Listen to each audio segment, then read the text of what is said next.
Moussa. jërëjëf Cissé Papa Ousmane. Massa Thion. maa ngi lay nuyu di la ziar sama waa ji. di la baalu ak te di la bal ak. di baalu ak sénégalais yi. di leen bal ak wax dafa metti. du ñàkk ci diggante bi wax nga lu offensé nit. wax nga lu heurté nit. donc ñu ngi ci baalu ak bu baax a baax baat bi dafa xaw a loolu. waaw moom kay. waaw mais lépp. xew waaw surtout heure bi heure diggu penc la woon. kon da nga koy tuddee digg radar tuddee ko digg radar ba pare di ci nuyuwaale Aliou Sow ak Cheikh Omar Talla maa ngi leen di nuyu les frères et amis mais maa ngi nuyu sénégalais yi di leen bëgge bu baax.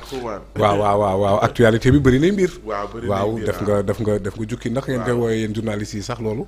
li ngeen di teelee wax les grandes lignes yooyu. waaw balaa ngaa dugg ci biir chapeau xaw ma am na noo leen koy waxee daal. chapeau mooy mooy bax na. maa ngi leen di nuyu bu baax a baax di la ziar pour man yaa ngi màkka. bëggoon ngaa def damaa gis ay naar rek pour man màkka nga def madame Cissé. madame Cissé yaa ngi ma doon dégg. waaye laa dafa doon jëw madame. waaye ay kidnapping sentimental. ay kidnapping sentimental leen doon def ay séquestration sentimentale madame Cissé bàyyi si yi nga nekk waa ji balaa ñu la kaa joxaat fii lañ ko téye ba ci kanam mais di nuyu suñu waa ji Noreyni ca Maroc waaw moo def marakis yi maa ngi koy nuyu bu baax a baax talibé borom daaru la waaye ku baax di ko nuyu talibé Serigne Ousmane Mbacké Noreyni ñu ngi ko ziar bu wér a wér ca Maroc. nooy tranché actualité bi jëm ci secrétariat général Nations Unies. Ouais. Non, bon, position yi ci dégagé. Personnellement, je n'ai pas entendu le président Macky Sall déclarer officiellement sa candidature. Donc bu ñuy wax dañuy wax ci ay hypothèses rek. Parce que bon, l'information à mon avis n'est pas officielle.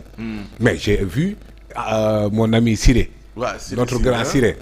Siré, un acteur du projet taxaw ci bokk ci la coalition Diomaye.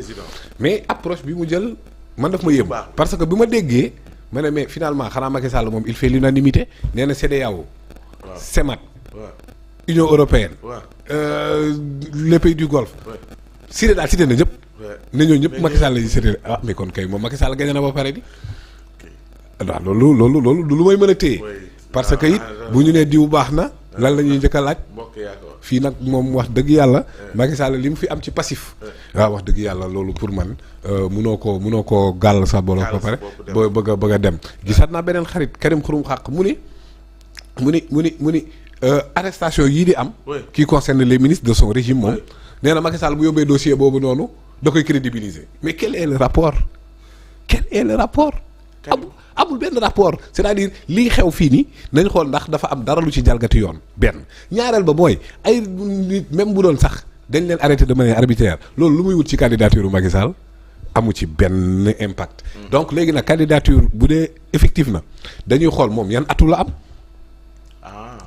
am en matière de liberté démocratie liberté d'expression ak démocratie le bilan est catastrophique pour Macky Sall li mu fi arrêté ci ay délits d'opinion kenn xamul lu mu toll benn ñaareel ba moom mooy les crimes yi nga xamante ne dafa xew sous son magistère te amul enquête amul ci benn bu ci am enquête combien de morts du temps du régime de Macky Sall on parle de plus d'une 80aine mais man leer na ma ne ëpp na ko am na benn bu ci am enquête est-ce que élucidé nañ ci benn leer na ñëpp ne Babacar dañ ko rey leer na ñëpp ne Cheikh Wade Cheikh Diop Idrissa Goudiaby ñoo ñëpp leer na leen ne dañ leen a rey ce ne sont pas des morts naturelles loolu moom ñëpp leer na leen mort doo yoo xamante ne amul coupable amul enquête amul sax une volonté d'éclaircir li xew donc ci côté boobu rek moom parcours am gàkk na bu yàgg waaw waxatuma la ak nag ki nga xamante ne ba mu toogee ba muy jóg mayul benn opposant mu bokk élection Macky Sall bi mu gagné 2012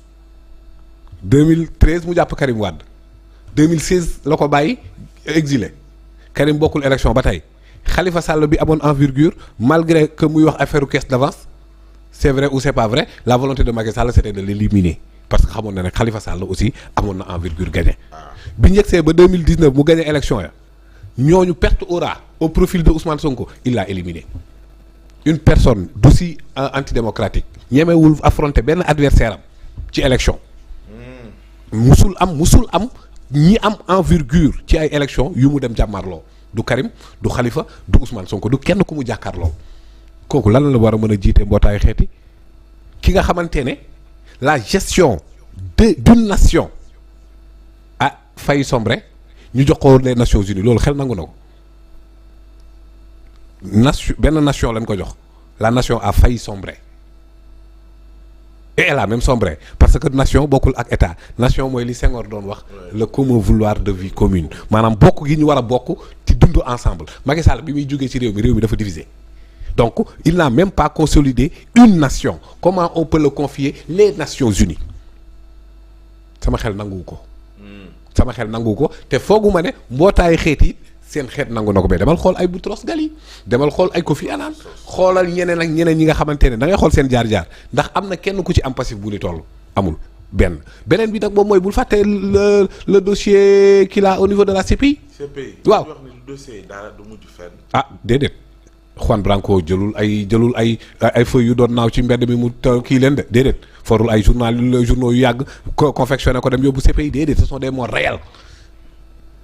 nee naa la Pape Amadou Keïta du moo raxé ñëpp xam nañ rek ñu am ku ñu war donc dossier ba ñu ko dugal CPI dossier boobu dossier bu existé la ak moom en tant que garant du bon fonctionnement des institutions en tant que garant de la stabilité et de la sécurité nationale benn once d'enquête amul ci moor yooyu yëpp benn man li may wax nii bu dee ay fait yu ma inventé la nit ñëw toog ak man fii nii ne ma loo inventé la lii may wax nii fii la xewee ci Sénégal nekkul planète Mars. D'accord. Kon affaire donc kon déedéet non pour man dossier bu ko présenté s'il ose présenter ça présentation bu catastrophique la benn bu dee nag moom ci boppam parce que ce n'est pas parce que Sénégal soutenir la rek doo dem yeneen pays mën nañ soutenir sa candidature wala lobbying yooyu noonu képp ku ci def benn dafa ngaa jurul Pape Amadou Keïta da ngaa jurul Baba Kaana kuy jàppe naan kii nii nitu jàmm la nitu paix la nitu nangam la mais fii la toll di xupp maanaam moom candidature troisième candidature bu illégal moom waxul de yoon moom ma ko tere de. affaire dafa ne dañ ma koy ñaan ci njëkk. maanaam di bande les muscles. bu ñu ko suivre affaire classée moo ñuy may ñu dugg ci leneen oui parce que yaa ngi tudd ay morts yoo xam ba tey élucidé wuñu ko. moo may ma dugg ci kaawu Bandiaki mi nga xamante ne gis nga. certainement suivre nga information bi xam naa ni bëgg ngaa sori foofu. mais affaire mais dama bëgg interpeller justice bi Pape Ousmane. ci lan mais yaa ngi wax Bandiaki. waaw on a parlé de Azoura Kairé. actuellement ordonnance de clôture bi laa bëgg a wax waaw léegi lan la justice doon suite bi bu dee juge d'instruction bi def na ordonnance de clôture. laisse-moi poser ma question à la justice sénégalaise mais te du loi d'amnistie bi nee nañ torture bokku ci rey bokku ci mais pourtant cas yooyu yëpp ñu ngi fi ba tey la justice pourquoi elle ne bouge pas léegi nii bi may waxee léegi nii laa dajal fii nii ci station Castor bi benn jeune patriote bu tudd Bamba maa ngi koy nuyu au passage il m'a montré les cicatrices des tortures qu'il a vécues foofu noonu. lu ko teree porter plainte. loolu laa ko wax ma ne ko porter plainte. ma ne ko porter plainte parce que Bamba ñoo teree justice dox. déedéet mais Azoura Fall kenn porter ko plainte justice moo autosaisir mais justice bu mënee autosaisir ci saaga bu ñu saaga Macky Sall. procureur yi ngay waxal. waaw. procureur bu mënee autosaisir ci saaga bu ñu saaga Macky Sall waaye wax dëgg yàlla war naa mën mil bi ci rey bu ñu rey Sénégalais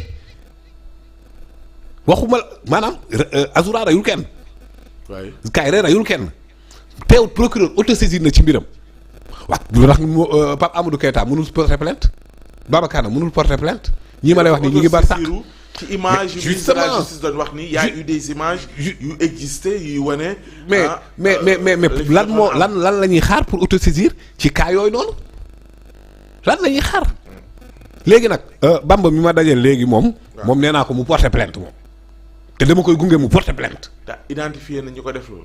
en tout cas même bu amul identification il peut porter plainte contre X Pape Abdoulaye Touré. waaw porté na plainte non. ah oui mais léegi yoo xamante ne amul plainte ñu ngi ci autosaisir mais ay la yéwén yi am plainte yoo xamante ne ay torture la du ay saaga ah du ay saaga ay torture la ay meurtre la. waaw léegi nag monsieur Bandiaki. waaw n'est-ce pas nee nañ clôturé nañ. waaw on y va en procès donc non déet bu instruction jeexee kay procès mooy suite bi moom. non parce que en fait juge d'instruction bu paree li muy def. day def ordonnance de renvoi contrairement à une ordonnance de non-lieu. Ordonnance de renvoi boobu moom mooy saisir la juridiction de jugement. bu boobaa l'audience est publique. lu ko ci mën a xaar ci li ñuy wax ay détention d'armes loo xam tegul ci non tout dépendra de li ñuy débattre devant le juge parce que en fait juge bi fondewul sa décision sur ce que l'on discute sur radar. Oui, c'est clair. Il fonde sa décision sur la base de preuves débattues devant lui. Donc monsieur Bandiaky ak le parquet les preuves débattues devant le procureur devant le juge loolu moom mooy fait fii pour que ñu mën a xam lan mooy suite am mais quand même il faut souligner que ce sont des infractions ce sont des chefs d'inculpation lourdes oui. Voilà donc mais correctionnel et puis oui lourd chef d'inculpation délit mën na lourd ah. Oui, bien sûr. Léegi nag les débats menés bien ak l'instruction du cabinet d'instruction ça va faire des révélations aussi. Ah oui, allons-y voir.